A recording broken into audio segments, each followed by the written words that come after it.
Mobster Bill Murray giving cop Robert De Niro an unusual present in Mad Dog and Glory. A troubled marriage leads to the last days of Chez Nous. And Albert Finney heads an eccentric family in Rich in Love.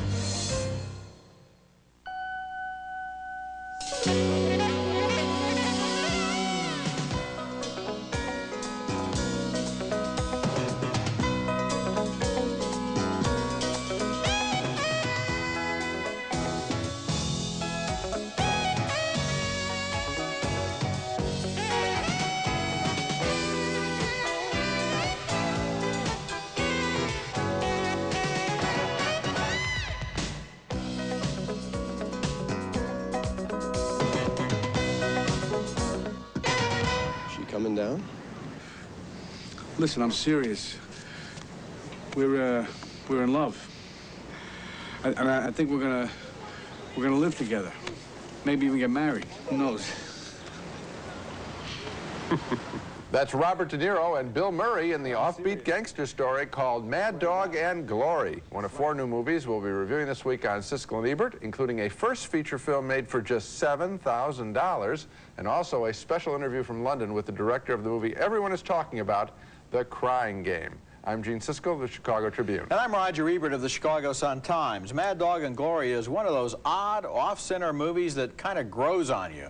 First, you don't know where it's going, and then you don't care where it's going because the characters had developed such a quirky charm. The movie stars Robert De Niro as a fairly hapless cop who walks in on a robbery that's in progress one day and accidentally saves the life of Bill Murray, who is being held hostage by the robber. Oh, Jesus, don't shoot him, please. Don't shoot. Listen, let me tell you, there's a crime scene right down the block. You shoot, they'll hear. Please, you want the money? Just take it. Go out the back. Did you take it yet? Did you take it yet? Jesus.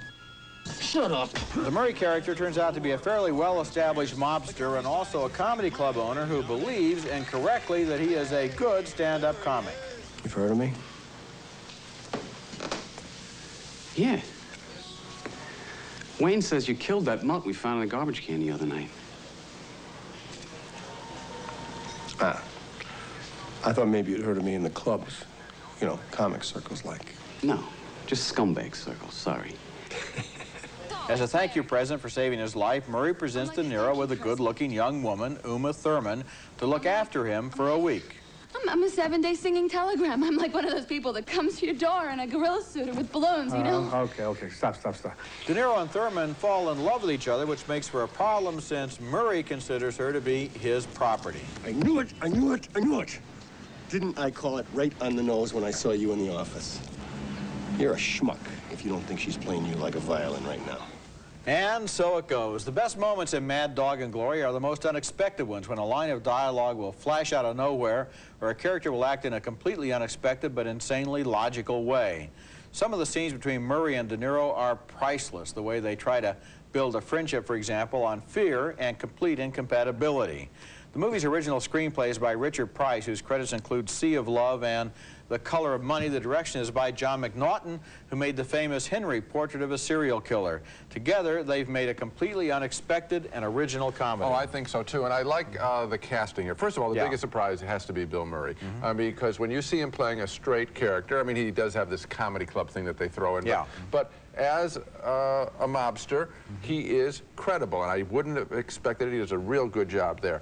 Then to put De Niro as the timid guy, he's actually an evidence technician, so he's more comfortable photographing a crime than really investigating it, or a cop on the beat in any sense.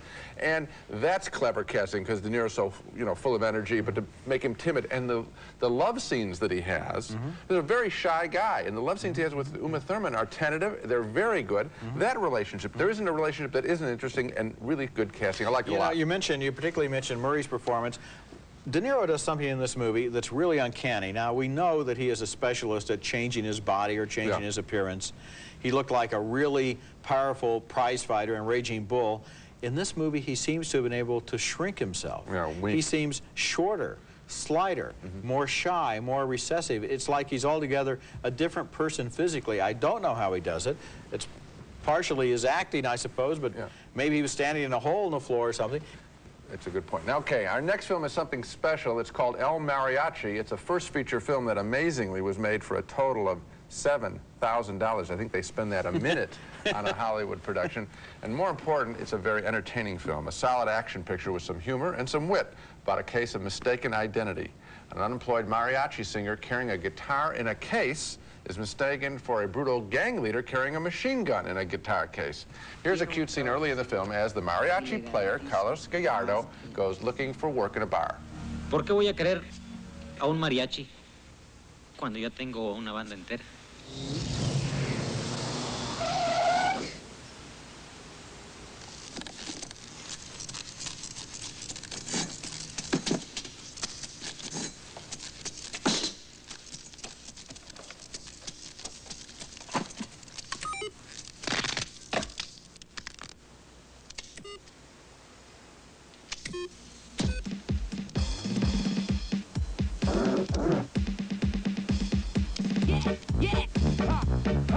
The action picks up after the mariachi player is mistaken for the gang leader, and the gangster's rivals spread out to kill the musician.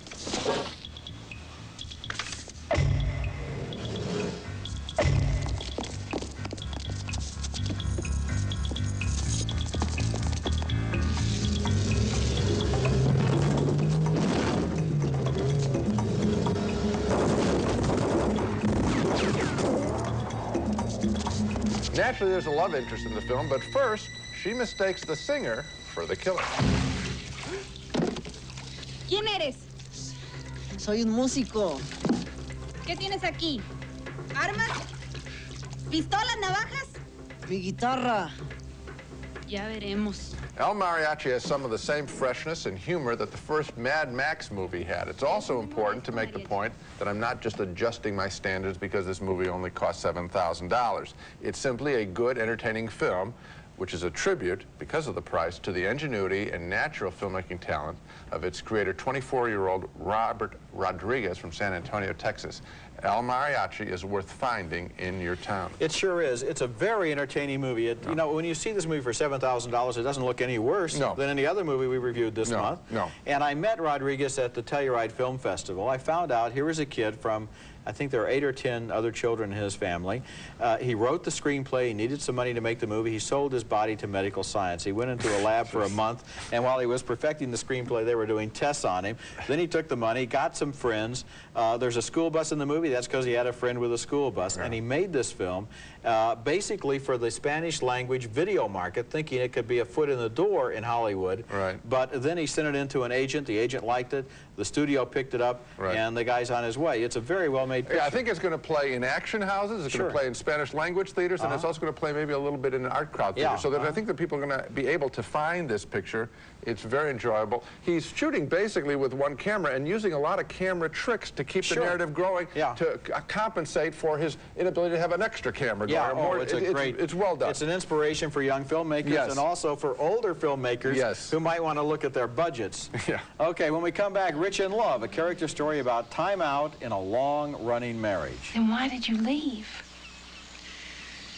Because it was so permanent. The house, the family, everything. I've been in it for more than half my life, Lucille. I've only recently begun to think of you girls as people.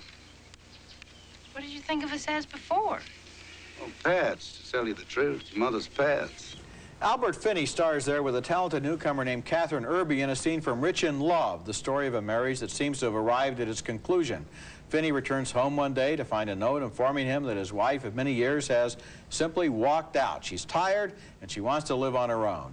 Finney and his daughter, Irby, search for the missing mother, but meanwhile he finds solace in the arms of a local woman played by Piper Laurie. At the same time, the daughter stumbles onto her mother's hideout, and the mom is played here by Jill Clayburgh. You don't plan on coming back, do you? No, baby.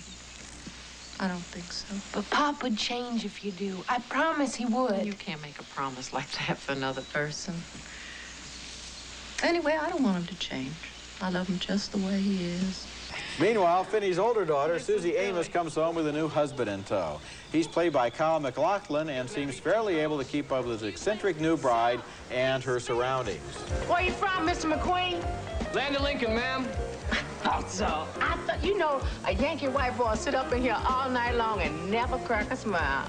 I don't know what causes it. I think y'all must got something stuck up your... Let me get you a drink. Go easy on him, honey.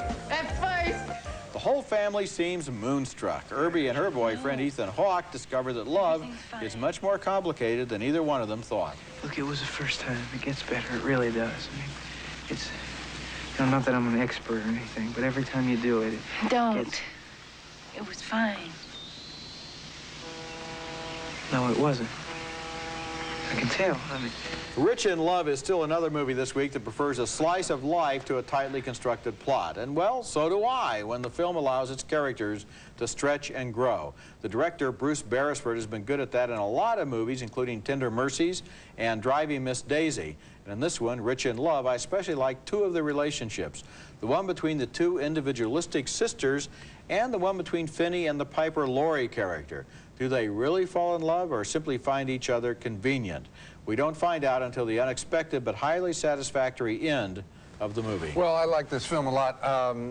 I like pictures where the writing is deep through the characters, and here we have a half dozen characters, and there isn't an interesting one, an uninteresting one in the mix. Another relationship that I like, of course I like the ones that you mentioned.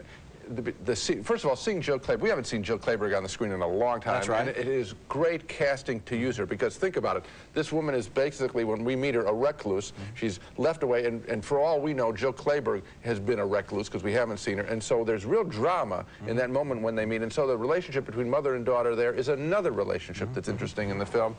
Albert Finney, one other thing. I've complained about Southern accents by actors for years. And Albert Finney, I think, does the best Southern accent that I've seen in a long time. It's flawless. Do you know, Michael Caine told me a long time ago that British actors find the American Southern accent somehow easier for them to do than any other American accent. Well, it's closer to something in the English accent. You know what I'm saying? Yeah. He's perfect in that role. Okay, coming up next, an interview with the director of the most talked about movie in America. Neil Jordan tells us what he might say at the Oscars if The Crying Game actually wins Best Picture of the Year.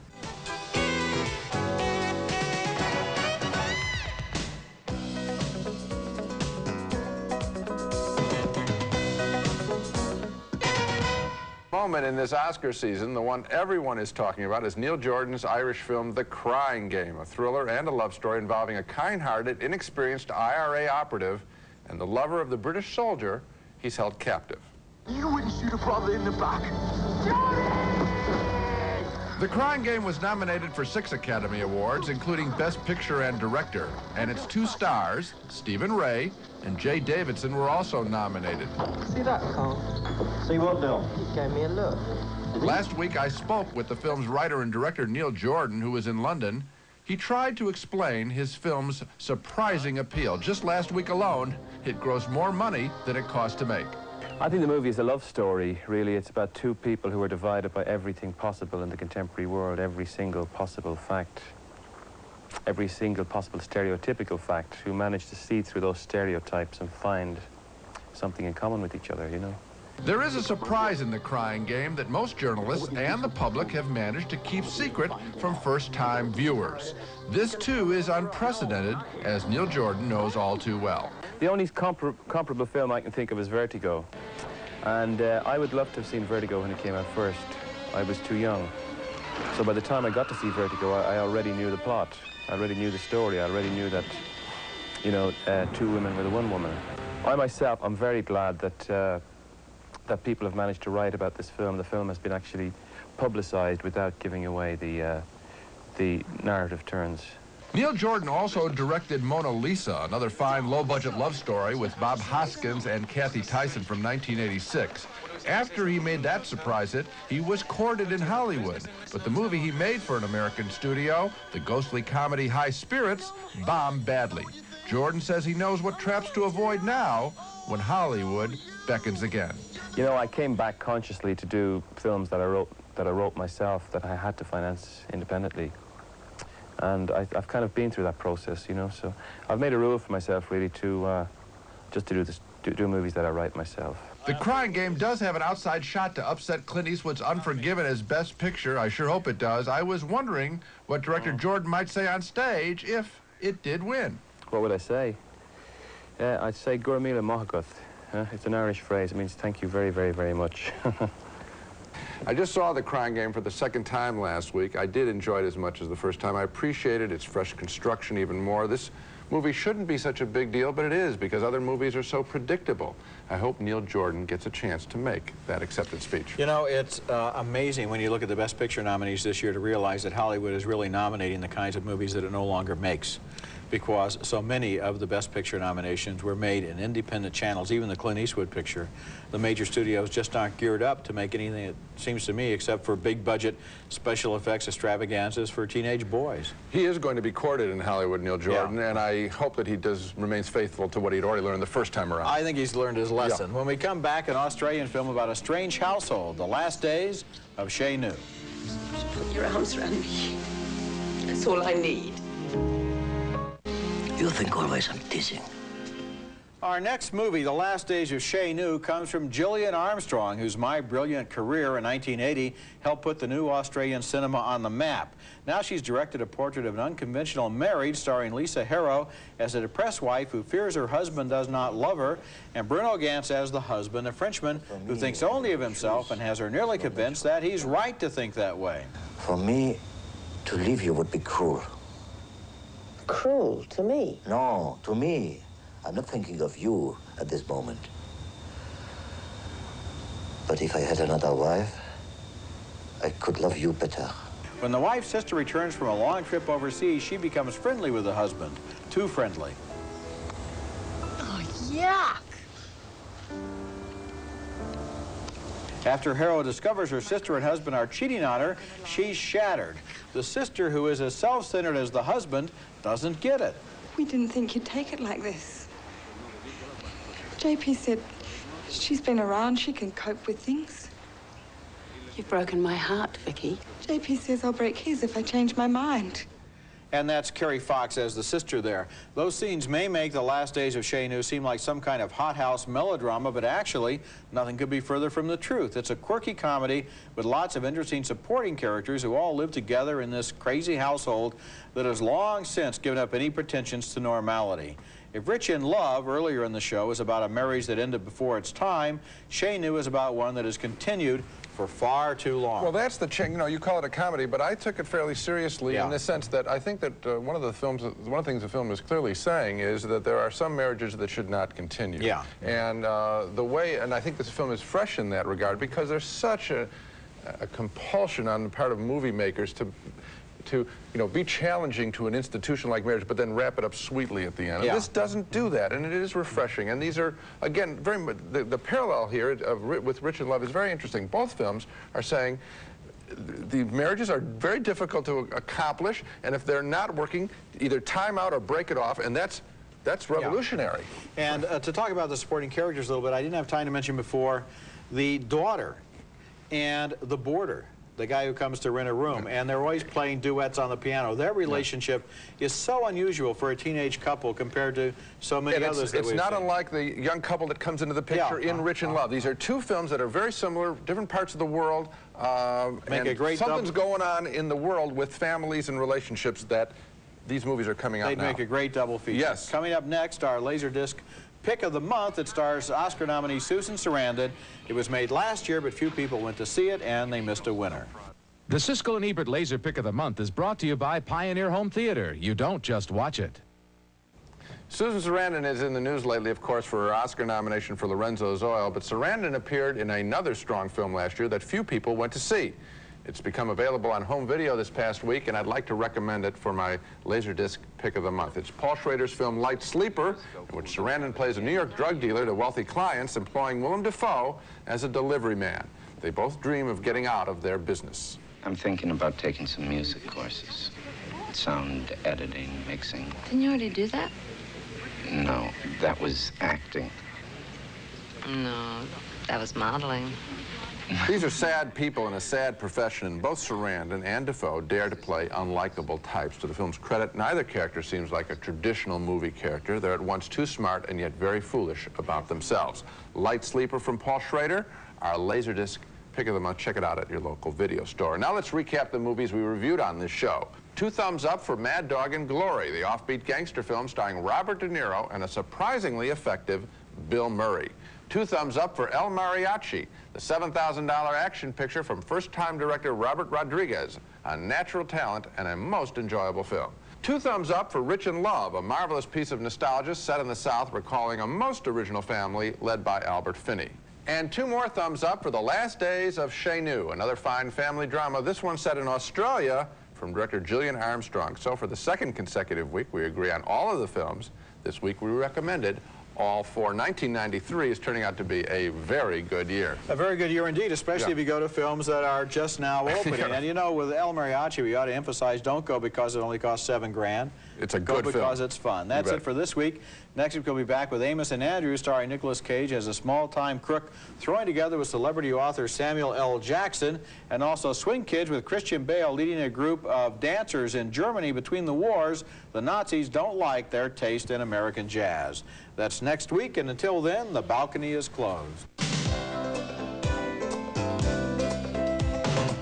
St. Ives Swiss Formula Peaches and Cream Facial Beauty Wash. For a peaches and cream complexion, it's St. Ives Swiss Formula naturally.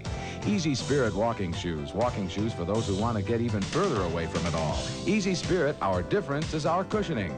Coracidin for use at the first sign of a cold or flu. It'll relieve all your major symptoms fast and help keep them from getting worse. Coracidin D, the sooner the better. It's America's favorite jelly bean, Jelly Belly, now appearing at theaters and video stores with good taste. Jelly Belly beans, try them, you'll love them.